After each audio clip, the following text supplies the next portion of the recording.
the structure for the writing task 1. Let's get to it. As we've already discussed in the fundamentals, that you will make it into 5 distinct paragraphs. And the paragraph doesn't have to be a bunch of text.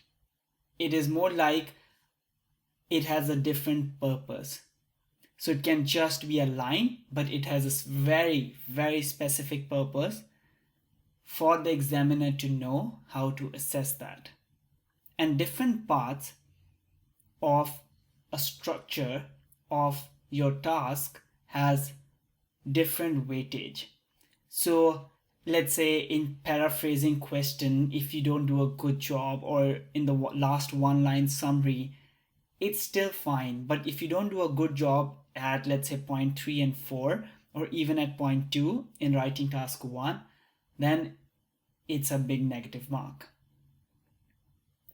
So just to go from the top, you will first just paraphrase the question. And by paraphrasing question, it does not mean the paraphrasing the second line as well, where it says highlight the main features, make comparison and all that, which is always similar. Just the first line, and I'll show you examples in the next slide. And then you'll write an overview. Overview is 2 to 3 lines, and these are, let's just say, the most important part of your task. This positions the examiner as well about what you're going to say, what are the features that you have figured out from the diagrams. And you're not allowed to use any kind of data in overview. Overview is just words. Don't have to use any numbers or percentages. Just in words, tell what are 2 or 3 key features. And then in the para 3 and 4, which could be just 2 lines or 4 lines or even 5 sometimes, you're just going to explain those 2 or 3 features that you have identified in the overview. Usually how it works is that you have identified 2 different main key features. So each of the para talks about only that. Of course, we'll look into each one of them in detail. Summary is just 1 line. It's not important. It's even optional as well, you can say. But just to know that this summary is not your opinion. So you don't say in conclusion, blah, blah, blah, or I believe this. No, it's pretty much just like an ending, which is similar to something like a paraphrasing of the question. But again, I'll give you examples to make it more clear. But now let's go into the paraphrasing questions part. What you need to do is you need to write the first line again, which is the question statement, but with different words. And there's a strategy to do that. The strategy to do that is to write the exact line like it is written, but just take 3 words or 4 words, or worst case even 2 words, and use synonyms for that. And I'll give you a lot of 3 examples in which you will see it's not that difficult to replace words. Another strategy, which is slightly advanced, you can use is to change the flow of the sentence together with replacing the words with synonyms. So you can basically shift the sentence. First part goes in the end comes in the first, but replacing with synonyms is still important. Okay, I know there might be some confusion with this last line especially, so let's just look at the examples. So one of the questions that have been given to you in this example was, the graph below shows the population for India and China since the year 2000 and predicts population growth until 2050. So take a second, take few seconds and see, can you find any replacements for any words in here?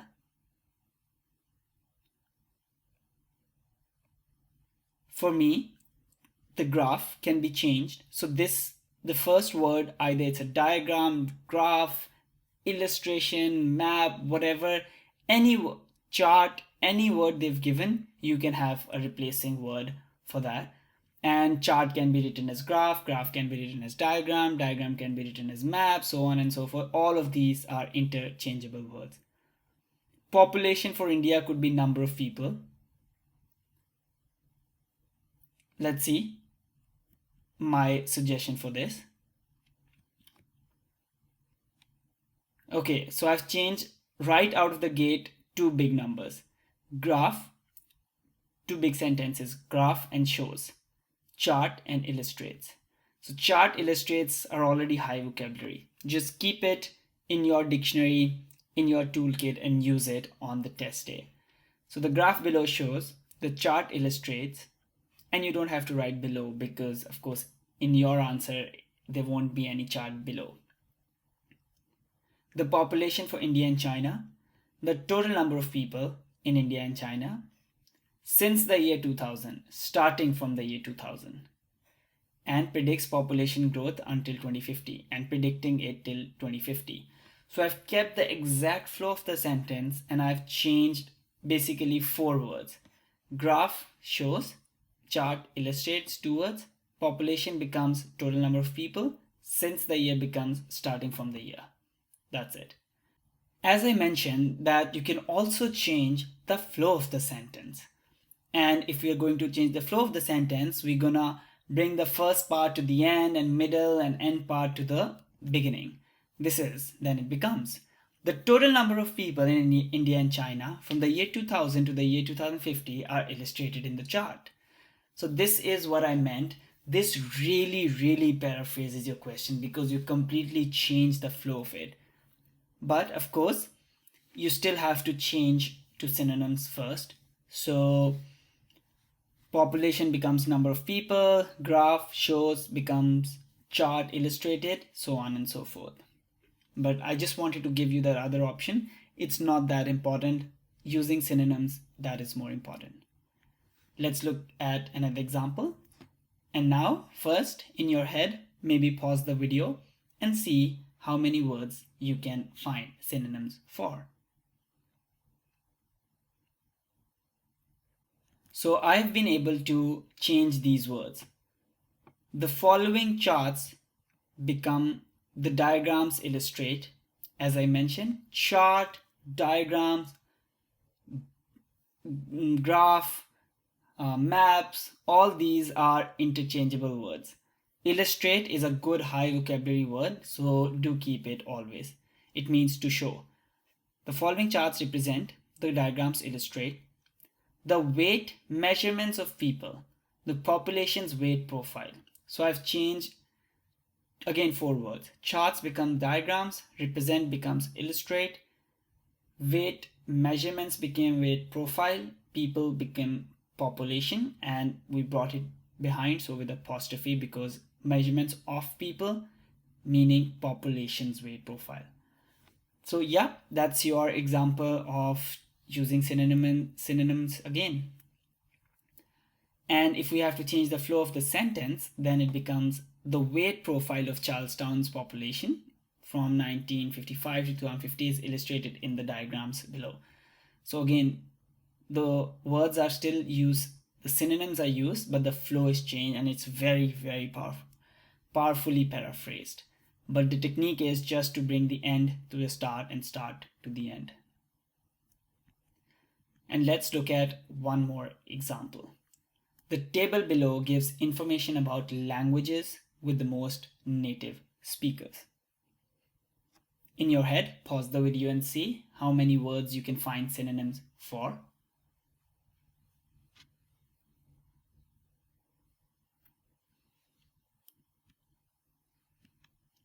I was able to find synonyms for roughly, again, 4 words. So, the table below gives. Now, you know what is the replacement word for table? The table can't be called a chart. So, we call it illustration.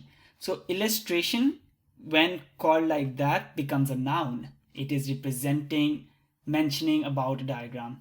But when I said in the previous paraphrasing illustrates or illustrated, then it was more like a verb where it is being shown. So the table below gives, the illustration provides, so two words change, information about languages, the data of different languages, information becomes data,